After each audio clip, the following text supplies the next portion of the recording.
ठीक है। बिस्मिल्लाहिर्रहमानिर्रहीम। Dear students, I, Sir Safdar, English lecturer of Sir Sayyid Scholar School and College, welcome you all in your new class. Today is our first lecture, but before starting the lecture, I advise you to stay focused.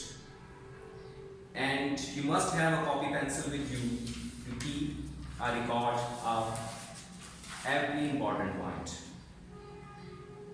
You must also feel free to contact me in your WhatsApp group or your students portal if you have any query. Now I will start my first lecture. So students, जैसे कि आपको पता है कि आपका जो first year का English का पेपर था वो भी 100 मार्क्स का था, और अब हम सेकेंड ईयर में आ रहे हैं तो हमारा ये पेपर भी 100 मार्क्स का है। आज का लेक्चर जो है वो आपका जो पेपर पैटर्न है, जो गाइडलाइंस हैं कि किस तरह से पेपर बनेगा, उसकी नंबरों की डिवीजन कैसे होगी, कौन सी चीज़ किस हिसाब से आएगी, क्वेश्चंस कौन कौन से होंगे, उस पर बेस्ड करता है। इस लेक्चर के बाद यही लेक्चर आपको एक स्लाइड्स की शक्ल में प्रोवाइड कर दिया जाएगा। मज़ीद अगर आप फेडरल बोर्ड की वेबसाइट पर जाएँ तो वहाँ पे भी एक मॉडल पेपर मौजूद है जिसमें ये सारी गाइडलाइंस अवेलेबल है, तो आई रिकमेंड कि आप वो पेपर अपने पास रखें। फर्स्ट ऑफ ऑल जी देखें तो हमारा ये पेपर 3 सेक्शंस पर मबनी होगा। Section A, section B, section C, जैसा कि हमारी फर्स्ट ईयर में था सेम वही पैटर्न चलेगा कि section A MCQs based questions होंगे 20 मार्क्स के, सेक्शन बी में क्वेश्चन 2 और क्वेश्चन 3 आएगा और ये 40 मार्क्स के होंगे, और सेक्शन सी में क्वेश्चन 4, क्वेश्चन 5, क्वेश्चन 6 और क्वेश्चन 7 आएगा और ये भी 40 मार्क्स के लिए होंगे। लेकिन कुछ चीज़ें जिनकी वजाहत ज़रूरी है, एक तो पहले आप ये देख लें कि बुक आपकी कौन सी होगी। KPK टेक्स्ट बोर्ड की बुक आपने फर्स्ट ईयर में यूज़ की है और KPK टेक्स्ट बोर्ड की बुक ही आप सेकेंड ईयर में भी इस्तेमाल करने जा रहे हैं। वो बुक आपने ले लेनी है, जब हम आगे रीडिंग करेंगे तो you must have that book with you. इसके बाद बोर्ड की तरफ से कुछ इसमें पॉलिसी गाइडलाइंस हैं, उनकी वजाहत ज़रूरी है। बोर्ड ये कहता है, मैं ये रीड करता हूँ, आप इसको फिर मैं साथ साथ समझाता जाऊँगा। The question paper is organized into following 3 sections, namely section A, B and C, as I have already discussed this. Question posed may be text based. अभी बात सुननी है, समझनी है। Question posed may be text based or derived, oblique unseen. Text based भी हो सकते हैं, यानी आपकी एक्सरसाइज के अंदर के सवाल हैं वो भी हो सकते हैं, डिराइव्ड भी हो सकते हैं, उनसे कोई चीजें उसी थीम पे कोई आपसे अपनी बात भी पूछी जा सकती है, अनसीन भी हो सकते हैं। We must be mentally prepared for that. But in similar pretext and difficulty level as per the lessons taught in the course. Difficulty level वही होगा जिस तरह का लेसन था, जहां जैसे वहां डिफिकल्ट क्वेश्चन आए थे, अगर अनसीन आते हैं तो वो भी उसी डिफिकल्टी लेवल के आएंगे। वो कोई बिल्कुल ऐसे नहीं होता जैसे स्टूडेंट अक्सर कहते हैं बहुत ऐसा सवाल आया गया था समझ ही नहीं आया, तो इस तरह की बात नहीं होगी। जो डिफिकल्टी लेवल आपकी एक्सरसाइज में मौजूद होगा वही डिफिकल्टी लेवल आपका अनसीन क्वेश्चन अगर आ जाता है तो तब भी ऐसे ही होगा। अच्छा, अब ये बहुत इंपॉर्टेंट बात है कि distribution of the questions with respect to cognitive domain। जब लफ्ज इस्तेमाल किया है cognitive domain, लंबी चौड़ी वजाहत है, लेकिन ये कह लें कि आपकी जो जहनी सतह है, जहनी इस्तिलाह है, उसको हम cognitive domain कह सकते हैं। उस हिसाब से आपके सवाल आएंगे। Within each section shall roughly be around 30% knowledge। Her section में जो क्वेश्चन बेस कर रहे होंगे they will be based upon 30% knowledge question and 50% understanding questions। And lastly 20% application questions. अब इनको समझना जरूरी है कि ये नॉलेज बेस्ड क्वेश्चन क्या होते हैं, अंडरस्टैंडिंग बेस्ड क्वेश्चन क्या होते हैं, और एप्लीकेशन बेस्ड क्वेश्चंस क्या होते हैं। आपने देखा होगा फर्स्ट ईयर में भी आपके क्वेश्चन के 3 सेक्शंस बने हुए थे, 3 तरह से उसने सवाल पूछे हुए थे। वो भी तकरीबन इसी तरह की डिवीजन थी कि वो कुछ नॉलेज बेस्ड थे, कुछ अंडरस्टैंडिंग बेस्ड थे और कुछ एप्लीकेशन बेस्ड थे। इनकी डेफिनेशन के जरिए मैं आपको बात समझाता हूं। नॉलेज को समझिएगा जरा। Knowledge refers to the ability of the candidates to record the learned और मेमोराइज्ड इंफॉर्मेशन और डाटा। ये जो रट्टा लगा के जाते हो ना, जो रट्टे की कोई चीज आ जाए, बस name the capital of Pakistan, ये आपका नॉलेज बेस्ड क्वेश्चन है। आपको इसकी इंफॉर्मेशन होगा, आपको नॉलेज होगा इसका। जैसे एक बच्चा ABC पढ़ रहा है, इसका नॉलेज है।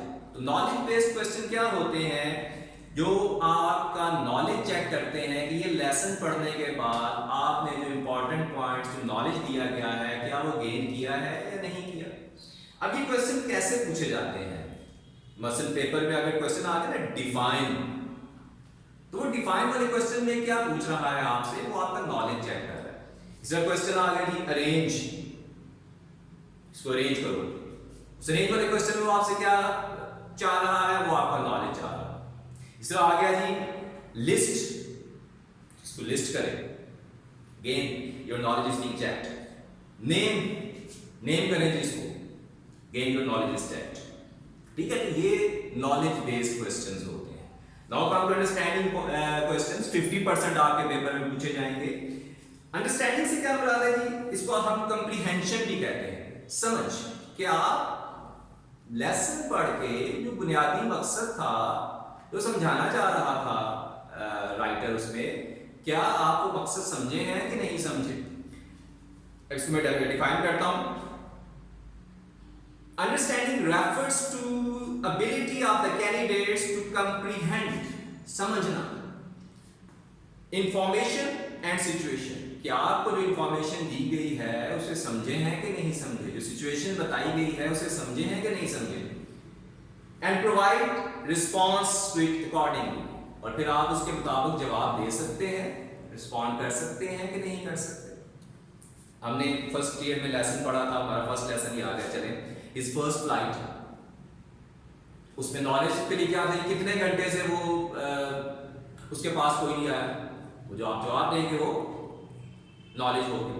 अंडरस्टैंडिंग क्या आ गई, ठीक है। आप उसमें जो आपसे पूछा जा सकता है कि रोल ऑफ मदर सीकर क्या था जी, ठीक है, उस पर कुछ आपको उसमें इंफॉर्मेशन दी हो, कुछ आप फिर अपने पास से अंडरस्टैंड करके मजीद रोल को एक्सटेंड करेंगे, तो अंडरस्टैंडिंग बेस्ड क्वेश्चन हो गया। इस तरह के क्वेश्चन कैसे पूछे जाते हैं, अब ये देखिएगा। मसलन अगर क्वेश्चन आया जी क्लासिफाई करें, तो ये अंडरस्टैंडिंग बेस्ड क्वेश्चन है। डिस्क्राइब करें, describe something, this is also an understanding based question. Discuss, also understanding based question. Express, identify, तो ये कीवर्ड्स हैं जो आपको बता देते हैं कि दिस क्वेश्चन इज, ये सिर्फ इंग्लिश की बात नहीं कर रहा, आप हर सब्जेक्ट में इस तरह से इसको डिवाइड कर सकते हैं चीजों को। Now come to application based question, इसको पहले समझते हैं। Application refers to the ability to use learned material in new and concrete situation. जो आपने सीख लिया लेसन में, आप किसी नई सूरत हाल में जाकर क्या आप उसको अप्लाई कर सकते हो। जैसे फर्स्ट स्लाइड में फिर आ गया जी कि आपने वो जो था, क्यों कोई डिफिकल्ट होता है हमेशा लाइफ में फर्स्ट स्टेप लेना, या आपको इस तरह सिचुएशंस का सामना करना पड़े तो आप क्या करेंगे। तो इस तरह के क्वेश्चन लेसन को सामने रखते हुए अपनी उसमें अप्लाई कर देना, अपने एक्सपीरियंसेस को, they are application based questions. इसमें अब कैसे क्वेश्चन पूछे जा सकते हैं जी, अप्लाई करें, apply this something, choose, demonstrate, dramatise, employ, illustrate, interpret, operate, ये सारे इस तरह के वर्ड्स जब क्वेश्चन में आ जाएं तो it means examiner is demanding application question from you. Clear? तो फिर समझा देता हूं कि आपके उसने वाज़ेह कर दिया कि नॉलेज बेस्ड क्वेश्चन 30% होंगे, अंडरस्टैंडिंग बेस्ड 50% होंगे और एप्लीकेशन बेस्ड 20% होंगे। नेक्स्ट पॉइंट पे आते हैं। अब हम आते हैं अपने सेक्शंस की तरफ, उसको मैं थोड़ा सा एक्सप्लेन कर दूं। सेक्शन ए एमसीक्यूज, फेमिलियर हैं आप इस फॉर्मेट से, 9, 10 फर्स्ट ईयर पेपर तो नहीं हुए वो, लेकिन आप फेमिलियर हैं कि आपसे 20 एमसीक्यूज पूछे जाएंगे, उनके 4 ऑप्शंस दिए जाएंगे A, B, C, D and you have to choose the correct one. अब इसमें भी थोड़ी सी बोर्ड ने हमें एक गाइडलाइन दे दी है कि इस तरह से क्वेश्चन आएंगे। क्या गाइडलाइन है जी, देख लीजिएगा उसको। वो कह रहे 10 जो है वो टेक्स्ट बुक से आपके होंगे इन 20 में से एंड 10 फ्रॉम योर ग्रामर। अब जो टेक्स्ट बुक वाले हैं उसकी मजीद डिवीजन भी हो गई है, मैं डिवीजन यहां पे लिख देता हूं। लेसन्स के अंदर ये जो हम लेसन्स पढ़ने जा रहे हैं इसमें 6 आइटम्स पूछे जा सकते हैं या पूछे जाएंगे। लेसन्स पढ़ेंगे, उसके अंदर से उसकी एक्सरसाइज में से लेसन के बारे में कोई भी आपकी नॉलेज, अंडरस्टैंडिंग, एप्लीकेशन चेक की जा सकती है। तो 6 टेस्ट आइटम्स होंगे from your lessons. Points 5 to I think 6 points are there in your second year book। इसमें वो कह रहा है कि 1 टेस्ट आइटम पूछा जाएगा, जितनी पॉइंट है उसके अंदर से कोई एक एमसीक्यू आ जाएगा। फिगर ऑफ स्पीच यानी सिमिली, मेटाफर, फर्स्ट ईयर में भी हमने डिस्कस किए इस तरह की चीजें। फिगर ऑफ स्पीच कोई भी आ जाए वो भी 1 आइटम होगा जी। और प्लेस या टेल्स, 2 प्लेस हैं शेक्सपियर के हमारे इस सिलेबस में, उनमें से 2 टेस्ट आइटम्स। तो ये 10 हो गई जी फ्रॉम योर टेक्स्ट बुक। 10 मैंने कहा कि 10 क्वेश्चन जो हैं that will be based on grammar, और ग्रामर में ज्यादातर काम वही है which we have already done in first year, यानी phrases हैं, clauses हैं, infinitives है, participles है, gerunds हैं, types of sentences हैं, kinds of sentences हैं। तो वही तमाम चीजें तकरीबन जो हम फर्स्ट ईयर में कर रहे हैं दोबारा इंशाल्लाह इनको रिपीट करेंगे with the passage of time.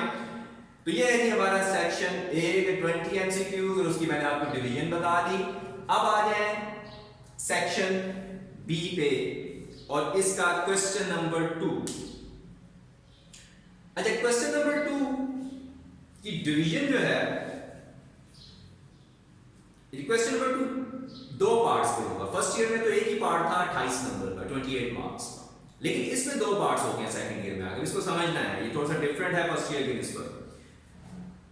20 marks के क्वेश्चंस आएंगे जो आपके लेसन्स पढ़ेंगे। हम लेसन्स पढ़ने जा रहे हैं उसमें 20 मार्क्स के, और 2 तरह की क्वेश्चन चॉइस मैंने आपको बताई थी फर्स्ट ईयर में भी। एक इंटरनल चॉइस होती है, एक एक्सटर्नल चॉइस होती है। इंटरनल चॉइस क्या है, जैसे फर्स्ट ईयर में आ रही थी कि कोई से 2-3 सवालों के दरमियान और आ गया था, उसे हम इंटरनल चॉइस कहते हैं। एक होता है एक्सटर्नल चॉइस। एक्सटर्नल चॉइस क्या है कि 7 में से 5 कर लो जी, 6 में से 4 कर लो, this is called external choice.